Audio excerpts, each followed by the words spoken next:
Hello everybody and welcome back to another brainstorm. So today we're going to be talking about the structure of DNA and its role in protein synthesis in preparation for the Gcse biology exam. So we're going to split this video up into three main parts. First of all, we're going to talk about what exactly is DNA, what's its significance and how is it found in the body. Then we'll talk about what is the structure of DNA, what are the different components that make up the DNA and what are their roles. And then we're going to talk about how DNA is used by the body to produce proteins from the nucleus in all of our cells. So let's get into it. Okay, so we're going to start off by talking about DNA and the genome. So how is DNA found in the body? The first term that you need to be familiar with is the idea of the genome. And essentially, this is all of the genetic material of an organism. So this is essentially the material that decides exactly who we are. You'll know from before that all of our cells contain an organelle called a nucleus, and the function of the nucleus is to control the activity of the cell. The nucleus is also responsible for controlling which proteins are made and when, and we'll talk about how it does that later. Now, each nucleus contains chromosomes. This is another term that you need to be familiar with. Essentially, in the human, we have 46 different chromosomes. They are grouped together in 23 pairs.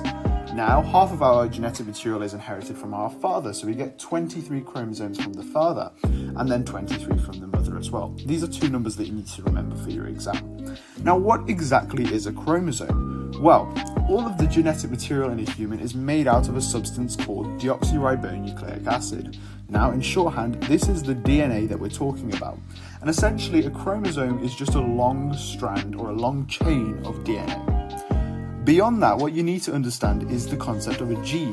Now, on each one of these chromosomes, we have small sections of DNA, and each one of those is called a gene. Now, why is a gene important? Well, each one of these sections, each gene, codes for a specific sequence of amino acids. Now, as you'll know before, it is a chain of amino acids that makes up a protein. So by that, each gene works with other genes to produce proteins in the body, and we'll talk about how exactly it does that in a bit. But essentially, we've just talked about how the genetic material inside of a nucleus can be used to produce proteins. Alright, so the next thing that we need to focus on is the structure of DNA. So the first thing that we need to talk about is that DNA is a polymer chain. Now, you might have heard about that from your chemistry. And the whole point of a polymer is, I like to imagine a polymer as being like a string of beads. The whole string of beads is the polymer DNA chain that we're talking about. But each one of those individual beads that makes up that chain is called a monomer. Now, in DNA, we call this big chain a polynucleotide.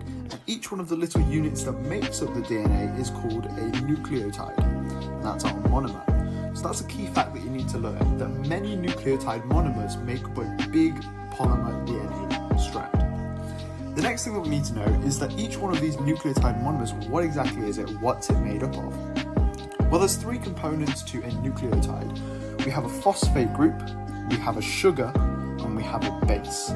Now, the phosphate group and the sugar, which in this case is a sugar known as deoxyribose, always stay the same no matter what nucleotide we're talking about. However, this base here is variable. There's 4 different bases that could be attached to the phosphate and the deoxyribose. And those are these. We have adenine, thymine, cytosine, and guanine. We just call them A, T, C, and G, and that's all you need to worry about. Now, the thing about these base pairs is that they form groups. They form pairs together that are complementary to one another. What I mean by that is every time we have an adenine, it's going to bond to a thymine. And every time you see a cytosine, that's going to bond to a guanine. So what does that mean in terms of the structure of DNA? Well, in DNA, we actually have 2 of those chains that we're talking about there, 2 polymer chains. And each one of those, as you can see, has the phosphate and the sugar, and these are all connected to one another. It forms a bit of a backbone. Now, each one of these nucleobases, now this isn't necessarily the order, this could be any order of nucleobases. But what we do know is that the base opposite has to be a certain base because they're complementary. So A always bonds to T, C always bonds to G, T always bonds to A, and G always bonds to C. And these have bonds next to one another, hydrogen bonds, but you don't need to worry too much about that. And what that means is that these hydrogen bonds between complementary bases hold these 2 strands together. So we have these 2 strands running up and down to form the DNA. Now, if you imagine these 2 strands being twisted around one another, That's where we get the characteristic shape of DNA. You must have seen this when you think about DNA, you think about this shape. And that shape is one that you need to remember. It's called a double helix strand. Essentially, we have two complementary strands of DNA and they're twisted around one another to form the double helix. And that's the structure of DNA. Okay, so we've talked about the structure of DNA. Now we're going to talk about protein synthesis. So essentially, how does the DNA work in the cell in order to produce protein? So the first thing that I want you to remember is that a protein is thought of as being just a chain of different amino acids. Now, if you think back to the structure of DNA, we have those nucleobases on the sugar and phosphate backbone. Now, a group of 3 nucleobases we call a codon. And essentially, every 3 nucleobases or every codon codes for a particular amino acid. So, i.e., it forces a given amino acid to come to it. So, we have loads of different codons, each coding for maybe different amino acids or sometimes the same as well. And these amino acids will join together to form a particular protein strand. Now, the order of bases, therefore, actually controls the order of amino acids. So say we had ACT, that could code for a given amino acid. We could have CTA, and that might code for a different one, or it could even be the same one. It doesn't really make a difference. However, because of that, the nucleobase sequence affects the order of amino acids, and different order of amino acids can produce a different protein altogether as well. So let's talk about how DNA works. Well, the first step is that DNA is in the nucleus, as we know, and it produces a template. Now, the name of this template it produces is mRNA, but you don't need to worry too much about that so far. This mRNA template, it leaves out of the nucleus through little holes in the nuclear membrane called nuclear pores, and it travels through the cytoplasm and it binds onto a ribosome. You'll remember that a ribosome is a little subcellular structure that is responsible for protein synthesis. And right now we're talking about how it does that. The whole point of this template here, the mRNA template, is that it reflects the order of amino acids that we need for a particular protein. So it sort of forces them to join to it in the order that we need. What's going to happen is these little carrier molecules, their proper name is tRNA. They bind to amino acids and then they go and bind those amino acids onto the template. It binds to the template, the tRNA, with its amino acid in the order that the template reflects. So it binds the amino acids to the template in the order that we need for the protein.